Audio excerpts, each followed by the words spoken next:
Take my hand, we'll walk a while, we'll talk a while. Feel my love, always there beside you. Be the one, I know you tell me everything. You are the one I cherish more than anything. I love you more than you'll ever know. I love you more than you'll ever see, more than my heart could ever show. I love you more than you'll ever know.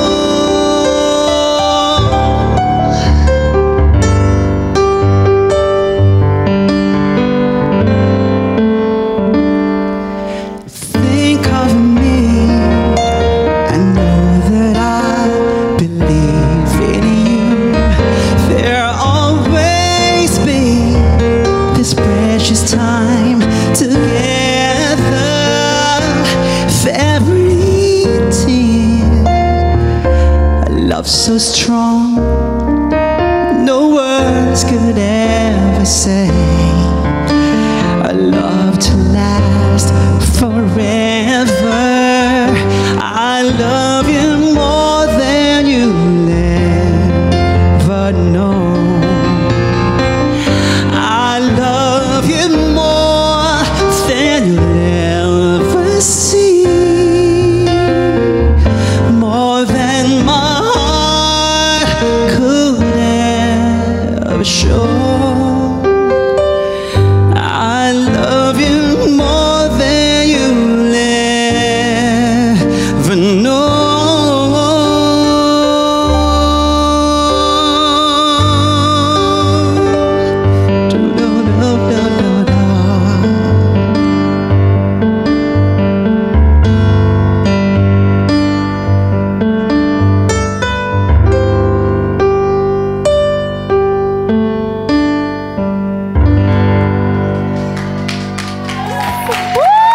Ang galing naman talaga. Maraming salamat, Kevin. Luke, good morning! Good morning, Tia. and welcome Good morning, sa Kada Emma. Umaga. Hello.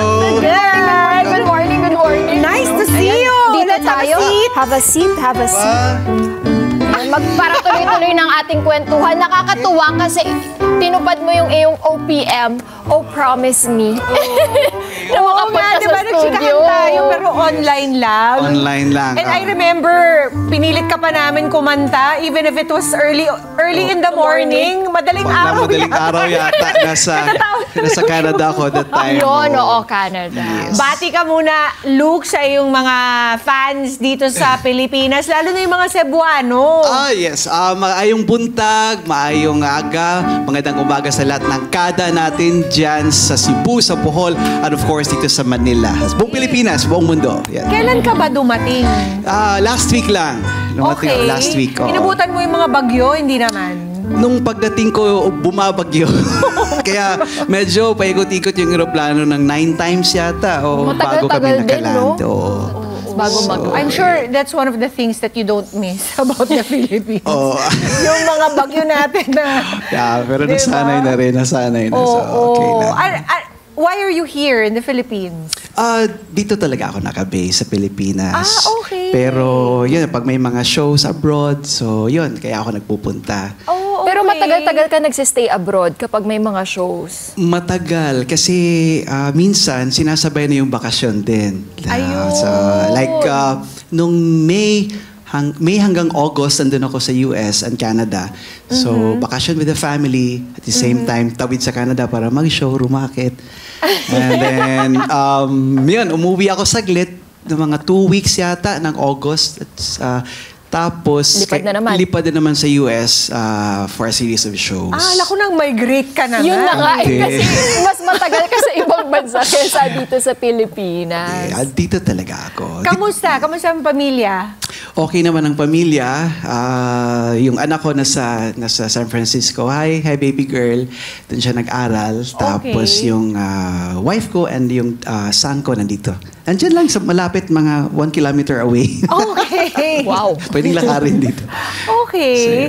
Well, we wanna, para sa mga kada natin, gusto natin magbalik tanaw ng kaunti tungkol kay Luke. Okay. Ito bang, grabe, we were just watching you at walang kakupas-kupas talaga.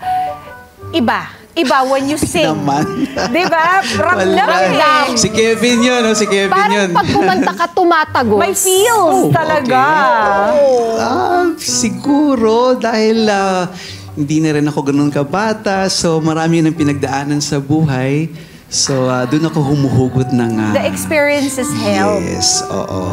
But growing up in Cebu, correct? Bohol. Bohol. Was it always your dream to be a singer? Kasi alam ko pag Cebu, malamang dream mo maging singer. Oo nga. Gusto ko. Pero alam mo yon, ang layo ng Bohol sa Manila eh. Oo nga eh. So, How did that happen?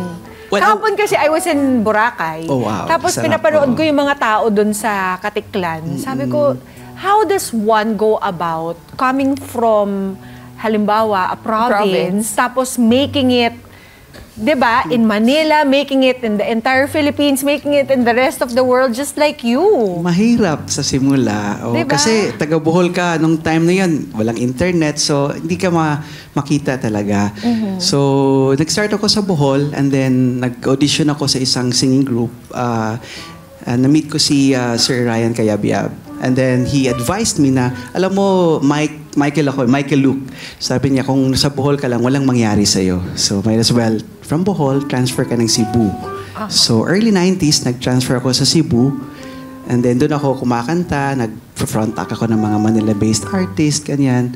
At the same time, nag-aaral. Oh. So, doon ako sa Cebu na medyo na-expose ng konti. And then, aral-aral, yung pag-aaral ko para lang may something na mag-fall back. Kasi ayaw kong sure. payagan ng mama ko na kumanta Good job, professionally. Mama. Yes. So, yun. And then, nag-host ako ng mga noontime show doon sa Cebu. Cebu. And then, kumakanta din, kasal, lahat, front act. And then, nung nag-graduate ako, nagtrabaho muna ako sa marketing, ganon. Pero, Nag-office job. office Ano, job, Harris? yes. Nagtrabaho din ako sa isang fast food chain, ganon. And gusto ko talagang kumanta. So, pumunta ako dito sa Manila. So, but mahirap sa simula. Kasi Mahirap. pagdating mo ng Manila, marami na bang competitors? Yung competition dito ay iba from Cebu? Yes, oo. Akala mo okay ka na eh. Bakit mahirap? Ano yung mahirap doon? Nandito lahat eh. Nandito lahat yung magagaling eh. And then, So meron ba mga stretches of time na wala kang gig? Walang Oo gig. naman. Minsan na, doon ka sa... Nakaabang ka talaga sa cellphone mo, waiting. Tawag ka naman dyan. Pager pa yun ang... Halata yung edad ko to. So alam mo yung, nandun ka sa, nakahiga ka, tapos biglang iiyak ka na lang. Parang, wala akong gig. Parang 2 weeks na, ganyan. Tapos, uy, ang ganda ng katawan mo. May abs ka. Oo, ganda, nag-workout. Oo, pero nung totoo yan, wala akong nakakain na maayos, di ba? Kaya payat noon kasi wala nakakain. At, prosige lang. And gusto ko talagang kumanta eh. Yes. So, tuloy-tuloy lang. Hindi ka nag-voice lesson? Sa simula, hindi. More on kapalan ng mukha. Ganun. But every time, pag may recording ako dito sa, siguro mga 10 years ago, meron akong kaibigan na nagvo-voice coach sa akin. Nag-guest dito, si Thor. Si Thor Dulay. yeah. Yes. Every time na meron akong recording, siya yung nagvo-voice coach sa akin. Oo. Yun. Paano ka naman napunta sa South Border? Parang ganon. But I was a big fan, and still I'm a big fan of South Border. No? nung nasa Cebu pa ako, isa yata ako sa unang may tape nung time na yun. Okay. And then that was 1996. And then pagdating ko sa Manila, kumakanta na ako dito, may isang banda na tumutugtog ako. Nakita nila ako kasi syempre yung banda na hindi ganun kakilala, nauuna kami. Oo. Nandun yung ibang members ng South Border, nakita ako. And then, yung isa doon, yung bassist at saka yung drummer, lumapit. Para, ikaw pa yun na naririnig namin na ginagaya si Briggs, gano'n. So sabi ko, oo. Pagka-idol ko kasi falsetto, di ba? Yung, mga gano'n-gano'n. Hindi ko akala. Nung time na yun, parang tanggap na hindi, di ba? So, ako yun, gano'n. Ako yun. And then, naging kaibigan ko sila, naging groupie ako. Pag may gig sila, nanonood ako as a fan. And fast forward, nung nag-absent si Briggs, ako yung reliever. So, late 1997, nag-start ako as a reliever. Tapos hanggang sa naging part ka na. Hanggang yun. Siguro yun yung parang audition nung time na yun. At that time, nalungkot ako kasi, bakit alis si Briggs ganun? Alang, as a fan, nagpapirma pa nga ako ng tape nun eh. Tape talaga, no? Kasi wala akong pabili ng CD. Tapos, yan, naririnig ko na nagkakagulo na, ganyan. So, isa ako sa nalungkot. Pero, at the same time, parang masaya ako dahil ka-jam ko yung favorite band ko. And fast forward, 1998, that was January, naging official member ako ng South Border. So it was a dream come true. Yes. Imagine from being a fan Alam mo hanggang na sa maging gagawin, part ka Emma. na. Magiging fan Abangers mo. ka lang. Abangers lang. Load-load lang ng mga gigs. Boy abang. Boy abang. Pero totoo naman kasi pag passion mo talaga no? Yung gustong-gusto mo yung ginagawa mo, tapos fan ka pa nun. Yes. You'll never know. One day, you'll be Yes. part of that. Pero, you turned solo again. So what was that Yes. like? Yung nagpaalam ka naman, di ba? Nag-start ako sa solo artist talaga. Okay. I recorded an album dito sa Manila nung pagdating ko, but hindi nagkaayos sa manager. Iniwan ako. Ganun. Ganun. And then, naging banda. And then, alam mo naman, sa isang relasyon, minsan, hindi nakakaintindihan. So, Parte na yun. parte. Was it also bittersweet din? Kasi Yes. parang, di ba, I can also do my own thing now, but also this band that Yeah, sa simula, ang hirap. started a lot of things for me. Yes. Hindi na plano yun eh. But yun nga, may mga hindi na ayos at that time. So, late 2002, yun yung huling show ko in South Border. And in 2003, hindi pa ako nag-solo agad. Natatakot ako. Umuwi ako sa Cebu for a while. And then, nagnegosyo ng konti doon. Pero may mga racket talaga sa Manila. So, sabi ko parang, try ko nga. So, yun, nag-solo na ako. And then, I released an album. First solo album noong 2003 and then 4. Yeah. Kamusta? Are you guys friends again? Yes, oo. Yeah. Fortunately, okay na kami ulit. that's Minsan nga, pag may mga shows ang South Border na hinihingi ng mga producers or production company na magsama kami, yun, nagkakasama kami ulit. So, masaya. Every time na makasama ko sila. This year, hindi ko nakasama kasi na-busy ng konti. And then, 2 years ago, and then some of the members ng South Border, nakasama ko din sa States, yung original members. Like yung saxophonist, si Rick yung